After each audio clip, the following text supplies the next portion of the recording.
ನಮಸ್ತೆ ದೊಡ್ಡಬಳ್ಳಾಪುರ ಜನರೇ, ಇವತ್ತು ಆರಹಳ್ಳಿ ಗುಡ್ದಳ್ಳಿನಲ್ಲಿ ನೋಡ್ರಿ ಈ 3 ಜನ ಬಿಹಾರಿಗಳು ಓನರ್ ಮೇಲೆ ಕೈ ಮಾಡವ್ರೆ. ಏನಕ್ಕೆ ಅಂದ್ರೆ ಓನರು ಬಾಡಿಗೆ ಕೇಳಿದಕ್ಕೋಸ್ಕರ ಅಂತೆ.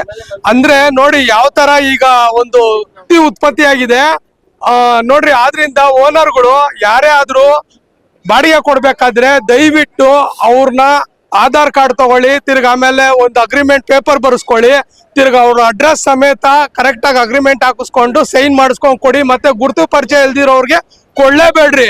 ನೋಡ್ರಿ ಈ ತರ ಒರಿಸ್ಸಾದವ್ರು ಬಂದು ಕನ್ನಡಿಗರ ಮೇಲೆ ದೌರ್ಜನ್ಯ ಮಾಡಿದ್ದಾರೆ ವೆಸ್ಟ್ ಬೆಂಗಾಲ್ ಅಂತೆ. ಆದ್ರಿಂದ ತುಂಬಾ ಹುಷಾರಾಗಿರಿ. ನೋಡಿ ಈ ತರ ಒಂದು ಘಟನೆ ಈ ಅರ್ಧಳ್ಳಿ ಗುಡ್ದಳ್ಳಿನಲ್ಲಿ ನಡೆದು ಬಿಟ್ಟಿದೆ. ಇನ್ ಮುಂದಕ್ಕೆ ನಮ್ ದೊಡ್ಡಬಳ್ಳಾಪುರದಾಗೆ ಎಲ್ಲೂ ನಡೆಯೋದ್ ಬೇಡ. ಆದ್ರಿಂದ ಎಲ್ಲಾರು ಎಚ್ಚರಿಕೆಯಿಂದ ಇರಿ. ಕರೆದಾದ್ಮೇಲೆ ಅಲ್ಲಿ ಕರ್ಕೊಂಡ್ಬಂದು ಇಲ್ಲಿ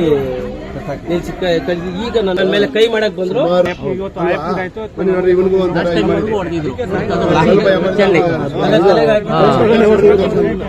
ನಮ್ಮನೆ ಬಾಡಿಗೆ ಇದ್ರು, ಭಾನುವಾರದತ್ತು ಕುಡಿದ್ಬಿಟ್ಟು ಗಲಾಟೆ ಮಾಡ್ತಾ ಇದ್ರು. ನಮ್ಮ ಹುಡುಗರು ಫೋನ್ ಮಾಡಿ ಕೇಳಿದಕ್ಕ ನಾನು ಹೋಗಿ ಹೇಳಿದೆ, ಹಿಂಗೆ ಖಾಲಿ ಮಾಡ್ರಿ ಅಂತ ಹೇಳಿದೆ. ಖಾಲಿ ಮಾಡ್ತೀನಿ ಅಂದ್ಬಿಟ್ಟು ಈ ರೂಮ್ಗೆಲ್ಲ ಎತ್ತಾಕ್ಬಿಟ್ಟು ನಾನು ಎಂಟರ್ ಮನೆಗೆ ಹೋಗಿ ಟೀಚ್ ಬರ್ಬೇಕಾದ್ರೆ ಇಷ್ಟುದ ಪೈಪ್ನ ಇದಾಗ ತುಂಬಿಟ್ಟು ಎನ್ಐಟಿ ಬೇಗಾಗ ತಗಲಾಕೊಂಡ್ ಬಂದಿದ್ರು. ಅವ್ರಿಗೇನೋ ಒಂದ್ ಸ್ವಲ್ಪ ಕೊಡ್ಬೇಕಾಯ್ತು, ಒಂದ್ 2,000 ಸೆಟ್ಲ್ಮೆಂಟ್ ಮಾಡೋಣ ಅಂದ್ಬಿಟ್ಟು ಒಳಗಡೆ ಮಾಡಕ್ ಹೋದೆ. ಅವ್ರು ಈಚೆ ಕರ್ಕೊಂಡ್ ಬಂದ್ಬಿಟ್ಟು ಇಂಡಿಯಾ ರಾಡಾಗಿ ಹೊಡೆದ್ಬಿಟ್ಟು ಹೋಗಿದ್ರು. ನನಗೆ ಸಭ್ಯತೆಯಿಂದ ಇದ್ದು ಕೆಲಸ ಮಾಡ್ಕೊಂಡು ಕರೆಕ್ಟ್ ಆಗಿ ಮಾಡ್ಕೊಂಡು ಹೋದ್ರೆ ನಮ್ದೇನ್ ಅಭ್ಯಂತರ ಇಲ್ಲ. ಈ ತರ ಗುಂಡಗಳಿಗೆಲ್ಲ ನಾವು ತಿಳಿದ ಮಾಡಿದ್ರೆ ನಾಳೆ ನನಗಾಗಿದ್ದೀನಿ ಕೈ ಮಾಡಿ ನೋಡಿ, ಕೈ ಮಾಡಿದ್ರು. ಆಮೇಲೆ ಕೂತ್ಕೊಂಡಿದ್ದಕ್ಕೆ ಅಲ್ಲೆಲ್ಲ ನಮ್ಮ ಹುಡುಗರು ಅಲ್ಲೇ ಇದ್ರು. ಲಾಲ್ ಸೇನ್ ಕೈ ಮಾಡಿದ್ ನನಗೆ. ಅವ್ನು ಇನ್ನೊಬ್ಬ ಸೂರಜ್ ಅನ್ನ ಅವ್ನು ಓಡೋಗ್ಬಿಟ್ಟ. ನಾನು ಯಾವ ನಮ್ಮ ಹುಡುಗರು ಅಲ್ಲಿ ಮನೆ ಹತ್ರ ಇದ್ರು, ಅಲ್ಲೇ ನಮ್ಮ ಮನೆ ಹತ್ರನೇ ಇದ್ರು. ಇವತ್ತು ಗುಂಡಪ್ಪನ ತೀರೋಗಿದ್ರು, ಅಲ್ಲಿಗೆಲ್ಲ ಅಲ್ಲೇ ಇದ್ರು.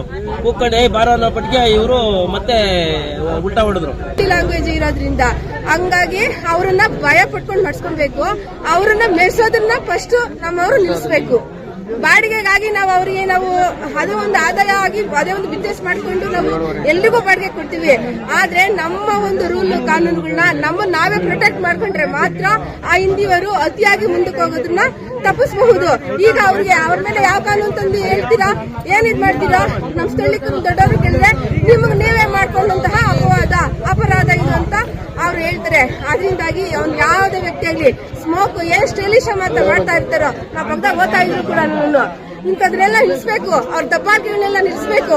ಅತಿಯಾದ ಸ್ವಾತಂತ್ರ್ಯ ವಾಕ್ ಸ್ವಾತಂತ್ರ್ಯಗಳನ್ನ ಪಡೆದು ಸಹ ಅವರಿಗೆ ನಾವು ತಪ್ಪಿಸ್ಬೇಕು. ನಮ್ಮ ಒಂದು ಇದರಲ್ಲಿ ಅಂಡರಲ್ಲಿ ಅವರು ಬದುಕಬೇಕು, ಸಮಾನ ರೀತಿಯಾಗಿ ಇರಲಿ. ಅದಕ್ಕಿಂತ ನಮ್ಮನ್ನೇ ಹಿಂದಿಕ್ಕಿ ನಮ್ಮನ್ನೇ ಒಂದು ಭಯ ಪಡಿಸಿ ಬಾಳೋ ಅಂತದ್ದು ಬೇಕಾಗಿಲ್ಲ. ಈ ತರ ಆದ್ರೆ ಅವ್ರ ರಾಜ್ಯಕ್ಕೆ ಅವ್ರು ಹೋಗಬಹುದು.